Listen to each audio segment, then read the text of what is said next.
హిందూ అనేవాడు నేటికి బతకాలి, సాటికి బతకాలి, నిజాయితీగా బతకాలి, ధర్మంగా బ్రతకాలి. అప్పుడే మనది సనాతన ధర్మం. నేటికి సాటికి బతకకుండా మేమేం చేస్తున్నాం స్వామి? లంగ పని చేసినామా, దొంగ పని చేసినామా అని మీరు అనుకోవచ్చేమో. మీరు లంగలు దొంగలని నేను అనను, ధర్మద్రోహులు అంటాను. ధర్మద్రోహులు. మేమేం ధర్మద్రోహం చేసినాం స్వామి?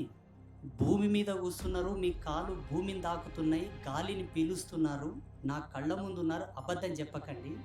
ఇక్కడ కూర్చున్న వాళ్ళందరూ, వేదిక మీద ఉన్నోళ్ళు, కింద ఉన్నోళ్ళు, ఎవరెవరు పీర్ల పనిగా చేస్తారు? చేతులు లేవు. లేపలే, లేకపోతే పాపం తగులుతా చెప్తున్నా. లేపండి. అరగాల కాడుకో ఎవరెవరు ఉరుసులు చేస్తారు, కందులు చేస్తారు? చేతులు లేపురి. శభాస్. ఇప్పుడు కొట్రి, గట్టిగా చప్పట్లు కొట్రి, కొట్రి, ఎంత గట్టి కొట్రి, ఇంకా కొట్రి.